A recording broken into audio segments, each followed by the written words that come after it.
Welcome to the first day of SiGMA Deep Tech. We're going to open the summit with a talk on big data in gaming.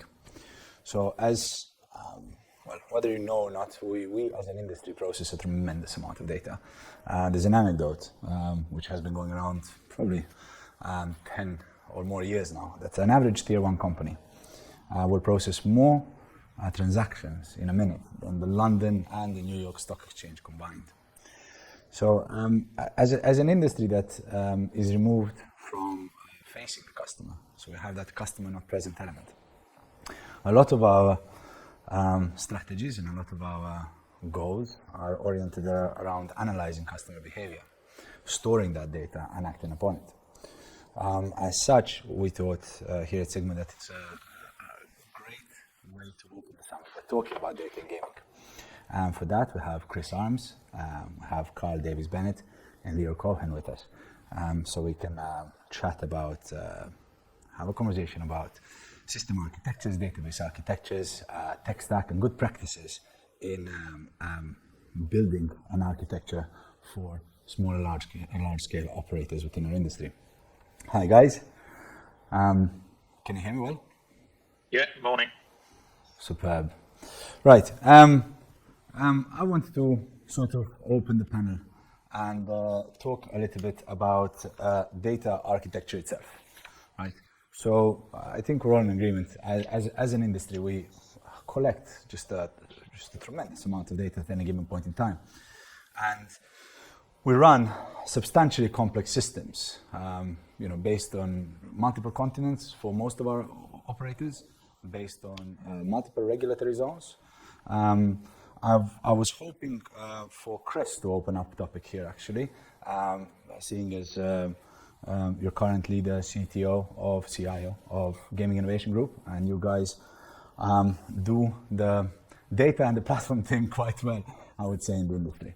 So an opening chat. I mean, looking at this from a perspective of a solution architect currently operating as an operator or wanting to go into platform production zone, saying, maybe wanting to develop a platform. I wanted to open a topic on sensible tech stack and the architecture requirements for running an operation in this day and age in the iGaming, right? So what from Gig's perspective, what were the good practices that you've embarked on in terms of what you used, what kind of technology you used, and how you decided to build your data architecture? Yeah, so thanks, Igor. From Gig's perspective, I think it's fair to say that the days of ETL have gone. ETL is, yesterday's news.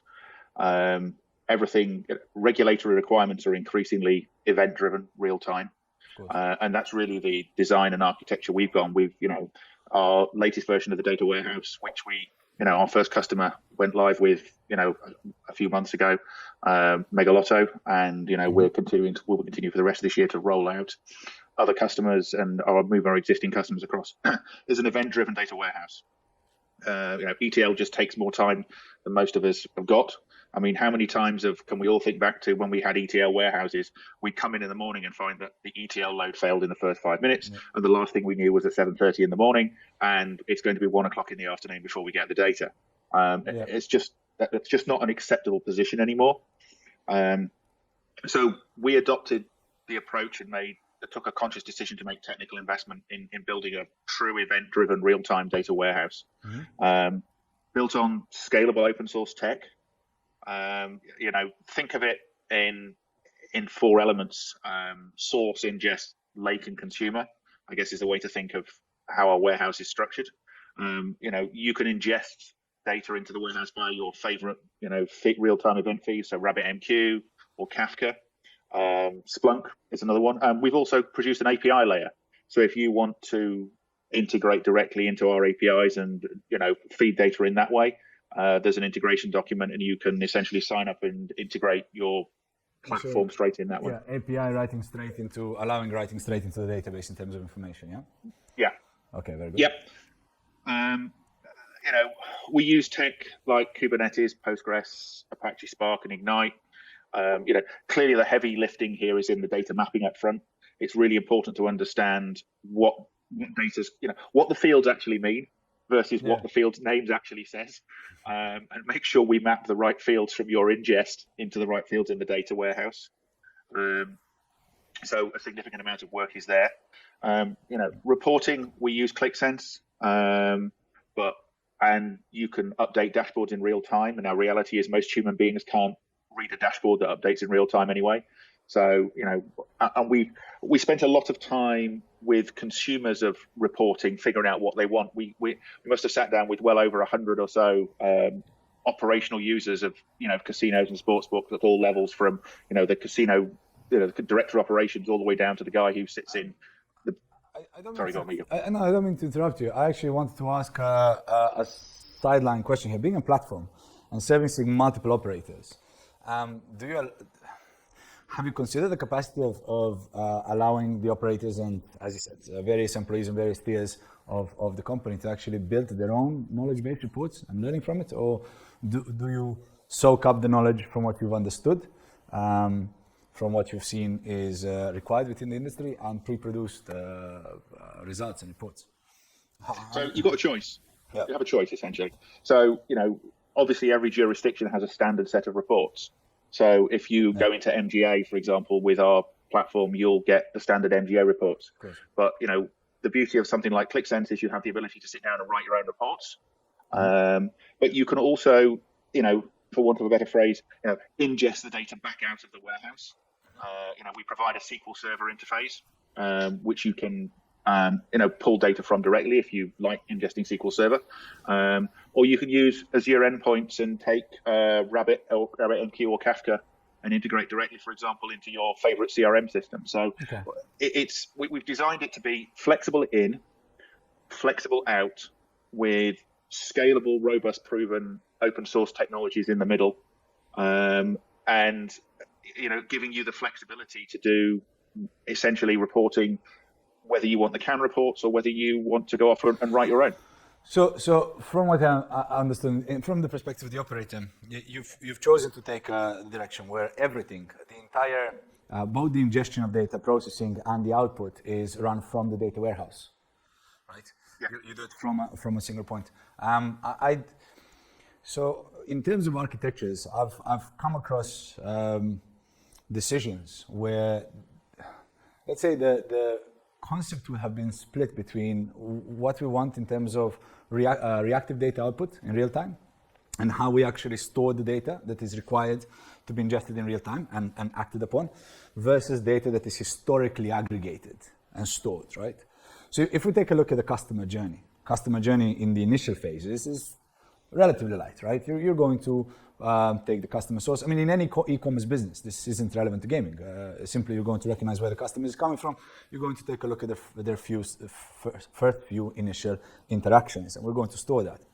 But as we continue, and especially in this industry, considering we have so many interactions per customer, those averages and those kind of aggregations over time pile on and simply connect. I've seen architectures, concepts of architectures where the historic aggregation of data versus the need to access real-time data and react real-time events are split, where I think you've actually honed in on this, and you said you have to prepare the data, you have to understand what you're looking at, and I think probably that's what you've meant in terms of sorting and understanding the data, because at any given point in time, I would imagine the architecture of looking back 9 months of transactions is going to slow down the system. I can't imagine that the reaction speeds will be up to date with what we currently need. So how did you go about solving that problem? That would be my first question. So having easily accessible, rapidly accessible data that requires some deep calculations. And the second part of, I guess, the question would be if there are any architectures, both from Karl and Lior, if there are architectures that you are aware of or have in mind that allow a rapid access of data in this high transactional volume. Right? So I mean, if you if you think about, you talked earlier on about transaction volumes, right, and just how much you do. Yeah. We're pushing, we're pushing north of 50 million a month through this. So it's a non-trivial amount of data volumes. In terms of the important thing is to understand your target state of what you want from a reporting perspective or what you want to query. So what we do is, clearly you can't, as you say, take a data that's just one flat table. That's impossible to query and impossible to manage. Of course.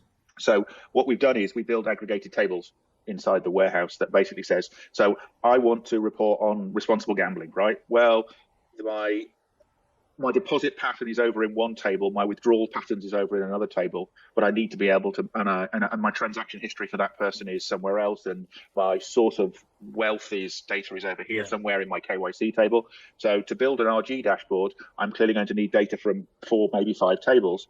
So what I then do is build a table that essentially takes the relevant data from those, aggregates them, and allows me to build, because you're right, if you don't do that, effectively, yeah, essentially, and it's not difficult, and it's really easy to do because we've built the table, we built the underlying database table, really well. And in terms of, and if you look at the SQL Server, you can look at the SQL Server access and go, actually, that makes sense. And we've not got database. It's simple things like we've not got field names that are ABC. We've got field names that are actually meaningful. How many of us have looked into a database and gone, what did they mean by that field name? So it's about those practices all the way up from design and so ultimately building to those tables. And I've seen Lior always smiling in the middle of that, so I'll let him comment. Yeah, of course. Lior, you have a comment to that? Yeah, so look, it boils down to read versus write optimization. So obviously, from my experience, aggregations are all the rage here because you can't really read a flat, huge table full of data. Not if you're doing anything massive enough, which means you're going to keep buckets and aggregations for shorter periods of time. But you really, like you guys said, you really do not need to know in advance what it is that you're looking to get out of that data. Now, one thing that popped into my head during Chris's good explanation of this problem is materialized views in a way, which means you're essentially making a read optimization at the cost of writes. But from my experience, writes can be easier to scale sometimes if you know what you're doing. And in this particular case, writing into aggregates, buckets, and like understanding the time range of the data you want and the grouping of how it is that you want your data to be grouped really helps in this. But it's really not one of those generic solutions. You really do need to understand the domain and the problem scenario in that your data is actually trying to help you. It's not take a generic solution and it's going to work somehow.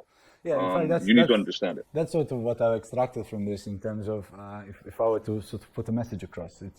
It is key, I believe, in preparation. So I think it's a massive part of architecture is down to product design, understanding the domain, understanding the product.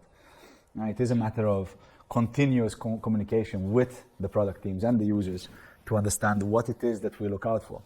I think one of the challenges is, looking forward, because I think we enter into a loop. I mean, not to speak overly technical, if you look at this, irrelevant what industry we speak about, if I'm a product user, I'm a product guy.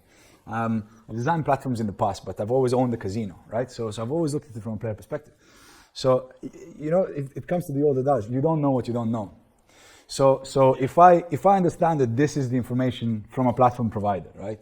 This is the information I have available. This is the kind of calculations I can do, right? Then I think there is a learning curve, even from the product perspective, like a loop, where the people who are responsible for engaging a customer, expanding their life cycle, understanding the behavior, get to a place where they can envisage what more we can produce, deduce, and react on based on that kind of feedback loop between the architecture designers, between the people who are building the systems and the product guys that are using it, right? And I think that there does arrive a point where that kind of, I would say, equilibrium is achieved, where the domain knowledge can be imparted, not just based on, hey, we need the basics, but could we create this? Could we go this far? One thing I would... Yeah, Oh, please, sorry. please. No, go for No, it. I was going to say, I don't think it's a black and white decision, as you said. Whenever you're building out a platform, and we work with the likes of Gig and other platform providers, you got to think of functional requirements. Is it format, size, consistency of the data? You got to think of non-functional requirements from performance, management, cost, security. There's a bunch of decisions you have to make, and it's never a single gray area of a single solution fits all. We see a lot of technologies coming together and playing nicely. So if you take something like, and this is not a product advert, but if you take something like Cosmos DB, you can do key value store or document DB store. You can choose the data format and API, which best suits the job that you're doing. Yeah. And what we find when we're talking about this data writes versus reads, if you look at a typical document DB, data that's queried together should live together, right? So we allow that to happen and optimize. And you have to look at the relationships. Can we use this as a soundbite? I really want this. Data that queries together lives together. No, well done, well put. Yeah, no, and I think it's and it goes back to the adage: do you embed or do you reference? And you do get better write performance if you reference. If you do embed, you get better read performance. So it's having those tools in the platform that lets you make those decisions. Lior. No, I think that's valuable, very valuable. There's something I want to cover a couple of topics, and I want to roll on from one topic to another in the limited amount of time that we have. So one of the aspects that I wanted to cater for is the industry verticals themselves, right? So we spoke about the amount of transactional data, but it's as you say, it's not black and white. So if we, for example, take a look at the casino players, and the casino as a product vertical, it is a consistent call, read and write on the transaction table. So the transactions and wallet influences, right, balance influences are continuous. And there's a lot of moving pieces, right? You have third-party suppliers, you have bonuses that are involved, probably more aggressively than I would say in case of sportsbook. We have a lot of elements happening on a continuous basis and on continuous course. Right? So I would say that, and of course, there's the necessity for speed of response. So I believe that the industry benchmark of what's acceptable in terms of closing of the round is 150 milliseconds per round, I believe, about. Chris is shaking his head. Am I up or down? 100, 150, yeah? I mean, that was, from our test, that was something acceptable. But obviously, lower the better. Whereas if we take a look at a sportsbook vertical, right? If we look at the transaction frequency leading up to a market, leading up to a bet, it is incremental. You have in play, we have volume, and then we have resolution, which is an absolute spike, right? So managing the resource allocation per product, first and foremost, in terms of how we structure databases, both hardware and software varied, and managing the resource allocation in terms of peak times and standard. I want to gain your take on approaching the industry in terms of architecture with such a varied product vertical and such varied demands. Yeah. So if we take these two base examples, one is up, down, and the other one is consistent. So how do you go around that issue? Right? How do you go around that approach, and how do you solve for it? Anyone can start. I imagine Chris has something to say, considering the gig and platform, but anyone can take this. Yeah, I mean, sorry, I'll start off and let the others dive in. So, I mean, the important thing is performance and scalability testing. It's a challenging world because it's one of those things that everybody expects you to do, and almost nobody's prepared to pay for until the day it breaks, and then they go, "Why didn't you scalability and performance test this?" And it's challenging, but my simplistic view on this is you've got to have a mirror of what you have in production to do a proper scale and performance test. I mean, if you don't, you're never going to get there. And you've actually, my view is that if the designer designs it to support 20x, then you know what? The performance guys need to test it to 40x and see what point it breaks. And it's you have to. Sorry, on. No. I mean, we're looking at here cost-benefit ratio in that case, right? Because looking from someone the scale and size of gig, fair enough. I wouldn't say unlimited wallet, but considering the technology is the cornerstone of what you do, then by all means, you create your own hardware architectures and you need to make sure that it works and you're following to it. But let's take a look at the mid-tier operator, right? Who effectively needs to achieve the same kind of scalability and ability to freely market and allow for peak times. But the investment in the hardware required, it is substantial, you know. It does, especially in the early stages, comparative to the operating cost, it is substantial. So we have Karl here. I actually want to grab you two and your take on managed hosting solutions, on cloud solutions. And where sort of, I mean, speaking openly, speaking honestly, of course, where does that curve sort of kind of break and say, hey, you know, cloud may not be the solution anymore. We need to move away from that. But there is a cost benefit to cloud up until a certain point. Right? Where do we stand on this? I think there's a sweet spot to be achieved with cloud. And if you look at what you were just saying, I mean, yes, you should design for failure, right? I mean, all systems will fail at some point. So any cloud designed application takes failure into mind so that it cascades gracefully, you know, the errors don't, you know, propagate and make the situation worse. But going back to your first point, if you had some steady loads, yes, you can go with, you know, virtual machines in Azure, any cloud for that matter, and you can reserve instances up front. So you can make cost savings because you know how much you're going to spend. We're going to give you some of that back. May still be more beneficial for you to put it on-prem, depending on, you know, the jurisdiction of the data and other requirements that bring it. But I think the spike in the peak loads and the testing to destruction, as Chris puts it, is fantastic for cloud because you can spin up a full-blown XXX production environment, you know, burn the hell out of it, you know, build load agents which can really kind of hammer your system and then switch them off. So, you know, you're only paying as you use. So cloud really finds a nice sweet spot there. Yeah, there is definitely, I mean, there's definitely cost-benefit ratio there. Absolutely. One of the things that I sort of wanted to cover for and cater for as we talk about resource allocation, as we talk about hardware architectures and investment costs, right? I wanted to cater to the fact that we're multi-regulated, multi-region, right? So we cater to customers across continents.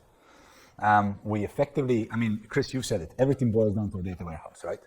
So if you have players playing from Asian or especially as a platform that serves multiple customers in multiple regions, right? So if you have customers across continents, eventually, essentially reconciling into your data warehouse in order to pull the reports and understand customer behavior and do the necessary segmentation. The server farms, right? The solution of actually investing in those server farms, having always on state and redundancy state in each one of those server farms, and allocating for ping and content delivery network. This is partly why I felt it was interesting to have a cloud solution architect on here, because as an operator moving up in terms of scale, right, moving up in terms of expansion of the regions and regulatory requirements, these are very real questions that you must confront, right? Each region carries an investment. So I actually want to roll back to Chris here in terms of your take on multi-regions. I know Lior had something to say about reconciliation of data and speed of access, and I want to see the sort of cloud solution take on that. So looking at multi-regional approach, where do we stand here? So, you know, our approach is where we possibly can centralize in one location on the planet. That gives you scalability, both infrastructure-wise, physical infrastructure, but also operational scalability, because it's a lot easier to manage a bigger server farm in one location remotely. And then use technology, you know, things like Cloudflare, edge caching, for example. It can be a big part of that. And if you're in one location, for example, which is, you know, one of the big global data center providers, where they've got multiple buildings on the same site, and you can host across two of those buildings with hundreds of gigabit dark fiber between the two. You can actually afford in those scenarios to have essentially a copy of what you've got in one. And I was talking about how you do destruction testing. You can actually use your failover site as that environment up front. And then when you need it, you can fail over to it. And obviously you've got to put all the appropriate backup. In that case, you're talking about failover and disaster recovery, right? Yeah. So effectively you have an idle state, which we're using for testing. But if you have active players streaming from multiple continents, then those server farm allocations are actively being used, are they not?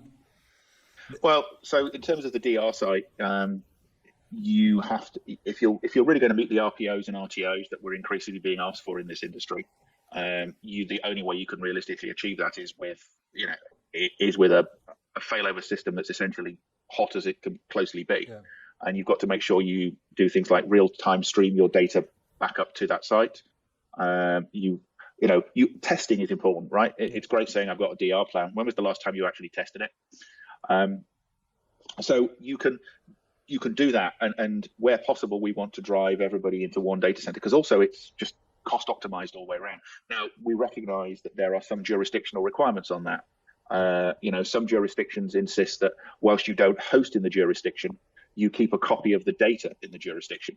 So essentially, you have to stream the data to it. But some, like the US, in New Jersey, you've got to be in a casino inside a licensed premises. So in New Jersey, you've got to be in the basement of that casino, and that makes it harder. And honestly, the challenge with those is that that's more expensive all round, both for us and for the operator. So if we can get that economies of scale, we can do so much more with it. And then to Karl's point, where we do need that burst capacity to go off and do something else, you can flip into the cloud. Yeah, I mean, mixed approach. Yeah, a blended approach might be the solution. But yeah, I know I've had conversations with you in the past. I know you've had your take on this, on catering for the speed of data access and resource allocation from multiple locations around the globe. Right. Yeah. So to touch a few of the points that were made earlier, one thing that I would like to stress is you really do need to target something like Kubernetes to allow yourself the portability, which really hides away the differences between deploying on bare metal or cloud. And as Karl and Chris would agree with me, I don't think there's a single cloud in the world today that doesn't support that. Now, as for having the ability to fail over, actually holding physical hardware, especially large clusters, can get pretty cost prohibitive. So I would actually ask, Chris about his thoughts on this regarding whether or not it's sensible, given infrastructure as code and the ability to spin up resources very fast on the cloud, whether you could actually spill to the cloud as a disaster recovery or the ability to cascade things and spill in case you have errors with your own cluster. Is that a possibility?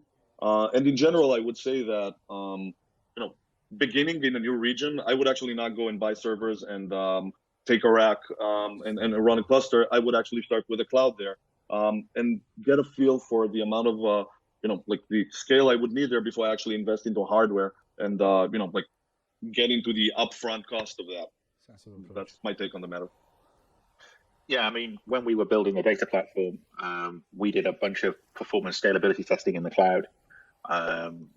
We actually, we picked what would be kind of a fairly minimal config in Azure, and threw 1,000 TPS at it, and then threw 5,000 TPS at it, and figured out how it would scale.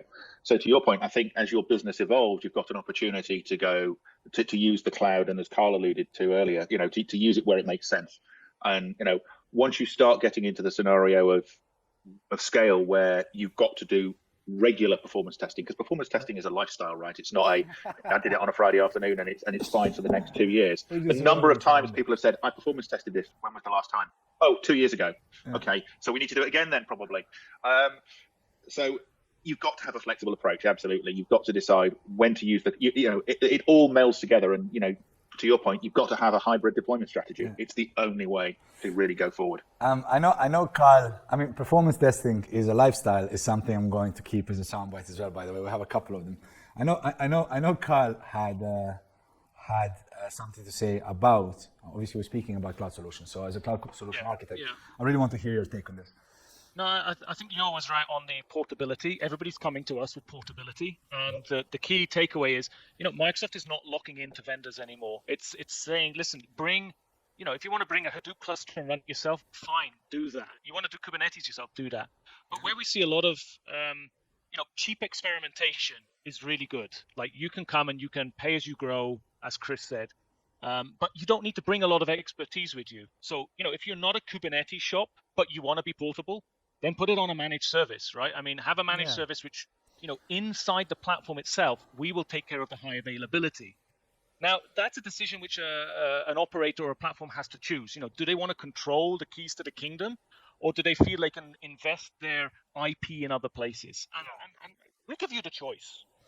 Yeah, I mean, look, honestly, just from the perspective of sort of where we're headed, I see this trend in multiple industries, multiple facets of life, leasing versus buying, right? There's even a concept where, leasing various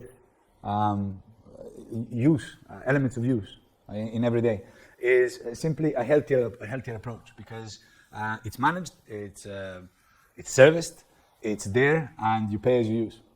And I think that's probably one of the cornerstones of the rise of the cloud solution. I've seen it more and more across my clients. I do believe that at some point in time, managing your own hardware and managing your own hardware infrastructure, simply you grow to a size that kind of control, the keys to the kingdom, are necessary, right? Because you can't rely on third-party quality control. You have to have internal accountability. And I think probably, especially in industry positions such as gigs, such as B2B service providers, keep in mind the platform is the heart and soul of an operator, right? It's the beating heart and is the brain of an operator. It holds the wallet, it holds the transactions, it holds player management. I would even argue outsourcing that is a high risk undertaking, and choosing the right platform is probably the most critical thing, most critical aspect of an operator success, make it or break it. Because shifting the platform halfway through an operation, I've done it, and it's just not a good experience.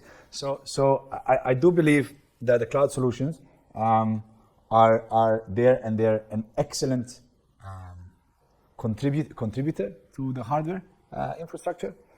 I do think that at a certain point in time, we need the keys to the kingdom for various things. There's a regulatory demand as well. Look, we're running out of time here, and what I wanted to just extract sort of the imparted lessons and the summary of kind of what we've covered, right? I wanted to. I know that we've talked about planning for data and domain understanding. I think in terms of architectures, we agree that before we talk about hardware and before we talk about the tech stack, I think understanding the data sets are probably key to building healthy architectures. And I think one of the definitive lessons that I've extracted from this is that blended approach to hardware setup, to understanding use of cloud, especially when we're looking at global attack on the global market. Having that hardware infrastructure core, but utilizing the cloud infrastructure as well. Is there anything else that you want to add on to this conversation? Something sort of for the solution architects out there, for the platform providers out there, people that are building within this high transactional e-commerce space. Good practices or some, elements to look One for. One thing I would actually add that loops back to the data aspect that we spoke about earlier is you can't unscramble scrambled eggs, and this is something that you alluded to when speaking about, you don't know what you don't know. So, right. I think I'm getting something in my earpiece. I believe that we're out of time, and I need to cut this short, guys. This was very enjoyable on my part. Thank you very much for your time. Have a great day. Thanks. Bye, guys.